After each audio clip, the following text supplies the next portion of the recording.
दोस्तों, पैसेनॉमिक्स में आपका स्वागत है और आज की वीडियो में हम buy back of the share क्या होता है वो सीखने वाले हैं।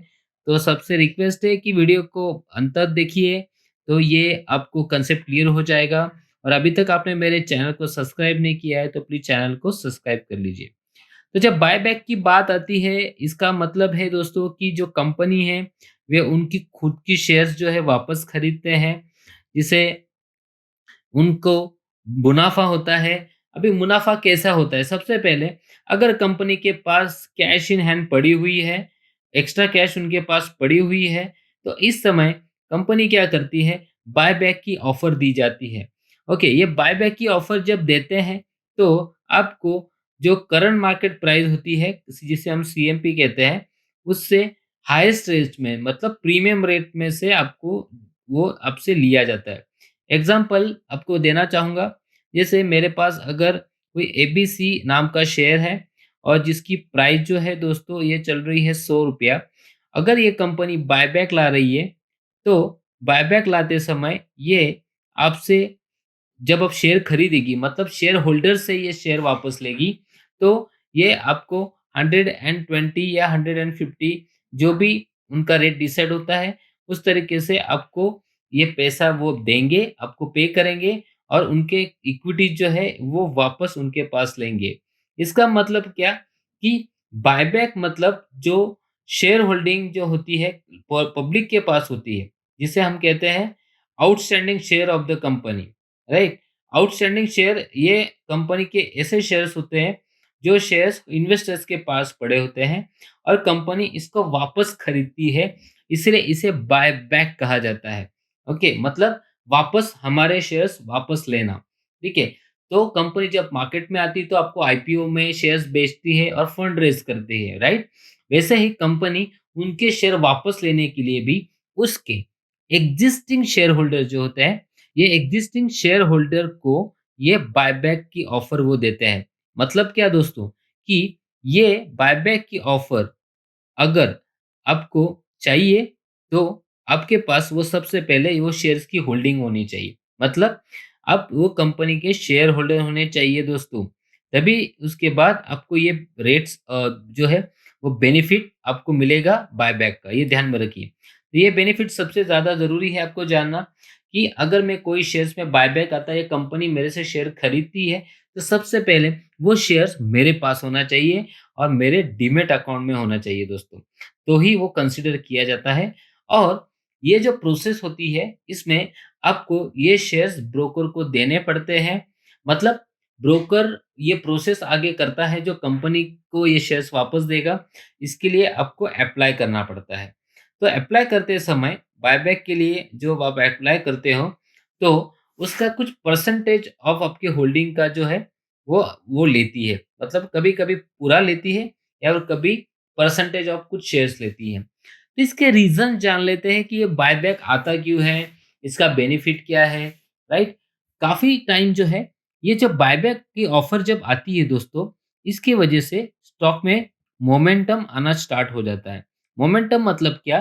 कि अगर कंपनी अब भाई सिय ₹100 में अगर चल रही है और ये ₹120 में बायबैक ला रही है, तो जो नॉर्मल इन्वेस्टर है वो यही सोचता है कि अगर 120 में ये कंपनी वापस शेयर्स उससे शेयर होल्डर से ले रही है, तो बट ऑब्वियस ये जो ₹100 की प्राइस है, ये थोड़ा बहुत इसमें मोमेंटम आना चाहिए, बढ़ना चाहिए, ये जो उसकी करंट मार्केट प्राइस है। तो बायबैक की ऑफर जब आएगी, तो उस समय आपको ये जो करंट मार्केट प्राइस है, इसमें भी आपको थोड़ा-सा अप मोमेंटम दिख सकता है, जो आप ट्रेडिंग के लिए भी थोड़ा बहुत यूज़ कर सकते हो। ठीक है? लेकिन बायबैक लाने के पीछे रीज़न क्या है, ये भी जानना ज़रूरी है, क्योंकि इसके अलग-अलग रीज़न्स होते हैं। सबसे पहला रीज़न ये होता है कि कंपनी को जो है, उनकी होल्डिंग अगर बढ़ानी है, कंपनी होल्डिंग जो है, ये अगर इंक्रीज़ करनी है, तो बायबैक ऑफ़र ये लाया जाता है। मतलब उनके जो शेयर्स हैं, जैसे कंपनी के जैसे हम प्रोमोटर्स कहते हैं कि प्रोमोटर्स के पास जो है 50% जो है होल्डिंग है या 70% होल्डिंग है। तो ये होल्डिंग अगर उनको बढ़ानी है, तो ही ये बायबैक की ऑफ़र आती है। और सेकंड ऑप्शन जो है, मतलब क्यों बायबैक लाया जाता है, अगर कंपनी ये डीलिस्टिंग होने वाला है तो। मतलब क्या? कंपनी अभी ये ट्रेडिंग के लिए अवेलेबल नहीं होगा और कंपनी का जो टारगेट था मार्केट से कैपिटल लेना वो अभी खत्म हो चुका है और वो लोगों को वापस पैसा देके उनके शेयर्स वापस लेना चाहती है और उनको स्टॉक में कोई स्पेकुलेशन या किसी भी प्रकार का उनको रिस्क नहीं लेना है। तो इस समय कंपनी डीलिस्टिंग में जाती है, जहाँ पे कंपनी एनएसई, बीएसई जो स्टॉक एक्सचेंज है, इसमें ट्रेडिंग के लिए अवेलेबल नहीं होगी। मतलब ये आपको इंटीमेट किया जाता है कि आपके पास अगर शेयर्स है कंपनी के, तो आप कंपनी में वापस दे दीजिए, अदरवाइज़ आप बाद में बेच नहीं सकते। तो कंपनी की जो होल्डिंग है, वो बढ़ाने से क्या फ़ायदा होगा, वो थोड़ा समझ लेते हैं। सबसे पहले जब कंपनी ये जो लोगों के पास जो शेयर्स होते हैं, जिसे कहते हैं आउटस्टैंडिंग शेयर्स, राइट? तो ये आउटस्टैंडिंग शेयर्स के ऊपर जो है कंपनी को हर साल देना पड़ता है प्रॉफिट के ऊपर डिविडेंड। मतलब अगर कंपनी पैसा बनाती है, प्रॉफिट कमाती है, तो डिविडेंड जो है ये क्लाइंट को देना ज़रूरी है, इन्वेस्टर को देना कंपल्सरी उनको बनता है। या फिर अदरवाइज़ वो कैश, वो प्रॉफिट वो उनके इन्वेस्टमेंट में वापस डाल सकते हैं। तो आउटस्टैंडिंग शेयर्स अगर क्लाइंट के पास है, इन्वेस्टर के पास है, तो डिविडेंड देना है, मतलब ये हो गई एक टाइप की लायबिलिटी, ठीक है? अगर कंपनी बोलती है कि मेरी कंपनी की ग्रोथ अच्छी है और मुझे अभी कोई ज़रूरत नहीं है लोगों को डिविडेंड देने की और मैं मैनेज ये सारी चीज़ें कर सकता हूँ। तो उस समय दोस्तों कंपनी ये बायबैक लाती है और ये बायबैक में उसकी जो होल्डिंग है पब्लिक से शेयर्स वापस ले लेती है कि उनको उसके बाद जो है डिविडेंड ये देना ना पड़े। मतलब दोस्तों कंपनी उसकी लायबिलिटी ये जो है कम करती है और इसका इम्पैक्ट जो है ये कंपनी के अर्निंग पर शेयर पे चला जाता है। क्योंकि ये जो लायबिलिटी है ये कम होने की वजह से तो अर्निंग पर शेयर जो है दोस्तों ये कंपनी का बढ़ जाता है, क्योंकि एंड ऑफ द डे इनकी जो लायबिलिटी है ये घट जाती है। इनको वो देना नहीं पड़ता है, वो वही पैसा वो बिज़नेस में लगाते हैं। तो ये एक बेनिफिट होता है, इसीलिए जब बायबैक आता है तो स्टॉक में मोमेंटम भी पॉजिटिव आपको दिखाई देगा। तो इस तरीके से ये बायबैक है दोस्तों, ये आप कर सकते हो, जिसका बेनिफिट आप ले सकते हो, ठीक है? अभी इसमें आप कैसे अप्लाई करोगे? सबसे पहला जो क्राइटेरिया है, आपके डीमैट अकाउंट में ये शेयर्स होने चाहिए। ओके, डीमैट अकाउंट जो है इसमें ये शेयर्स आपके पास होल्डिंग में होने चाहिए। तो आप इसको ब्रोकर को बोल के इसको जो है आप जो है बायबैक के लिए दे सकते हो, ठीक है? तो बायबैक के लिए आपका ये प्रोसीजर जो है बैकएंड से होता है। वहाँ पे आपको आपका डीमैट अकाउंट जो है बेनिफिशियरी आईडी देना पड़ता है और आपको परमिशन देनी पड़ती है कि मैं बायबैक में रेडी हूँ और उस हिसाब से कंपनी फिर आपसे वो शेयर्स वापस लेती है और आपको जो है उसके सामने पेमेंट करती है। ओके, मतलब मार्केट रेट से ज़्यादा ही ज़्यादा ही रेट में आपको पेमेंट किया जाता है, प्रीमियम रेट में, क्योंकि उस समय कंपनी को उसकी होल्डिंग्स बढ़ानी होती है दोस्तों। तो इतना ही है बायबैक में। तो मेरे ख़्याल से अगर आप बायबैक ट्रैक करना चाहते हो, तो इसके लिए आपको जो है सिंपल तरीका मैं बताता हूँ। एनएसई इंडिया में आप देख सकते हो, ज़रा मैं आपको गो थ्रू करवाता हूँ। तो दोस्तों आपके सामने मैंने जो है यहाँ पे देखिए एनएसई इंडिया का साइड जो है चालू किया है। इसमें कॉर्पोरेट एक्शन जो है डेली बायबैक का ऑप्शन है, यहाँ पे आया हुआ है। इक्विटीज़ वाला ऑप्शन है, जिसमें आपको यहाँ पे दिखेगा कि इसमें ख़ास करके जैसे आरबीएल है और एचपीसीएल है, ठीक है? तो उसमें बायबैक का ऑफ़र यहाँ पे आ रहा है, तो बायबैक का आप देख सकते हो। उनके ऑफ़र कितने में है वो भी हम यहाँ पे चेक कर सकते हैं।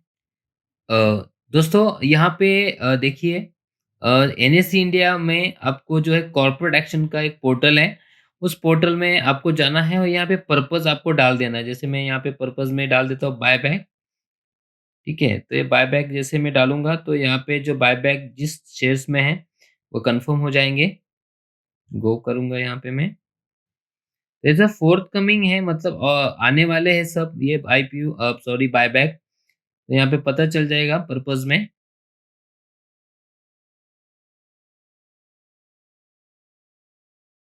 तो ये कॉर्पोरेट एक्शन में डिविडेंड का भी आपको पता चलेगा दोस्तों, डिविडेंड और जो देखिए बायबैक यहाँ पे एनआईटी लिमिटेड का दिया गया है। ये देखिए एनआईटी लिमिटेड बायबैक आ रहा है 23 फरवरी और 24 फरवरी, यहाँ पे डेट मेंशन है, ठीक है? वहाँ पे रिकॉर्ड डेट होता है। ये देखिए एक्स डेट दिया गया है, मतलब आपके डीमैट में जो है 23 तारीख आपको ये दिखेगा तो ही आप एक एक 23 तारीख से ये बायबैक का ऑफ़र निकल जाएगा। ओके और रिकॉर्ड डेट भी है मतलब आपके जो है सामने आपके डीमैट अकाउंट में पूरी तरीके से इसकी डिलीवरी होनी चाहिए।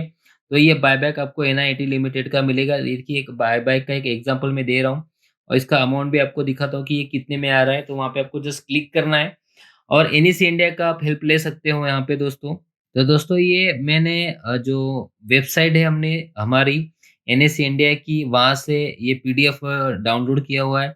इसमें आपको दिखेगा कि पर्पस बायबैक ऑफ 90 8,75,000 और इसकी वैल्यू भी दी है कि 240 में ये बायबैक इसका आ रहा है। अगर अभी करंट रेट हम चेक करेंगे तो करंट रेट 170 समथिंग ये चल रहा है दोस्तों। ठीक है?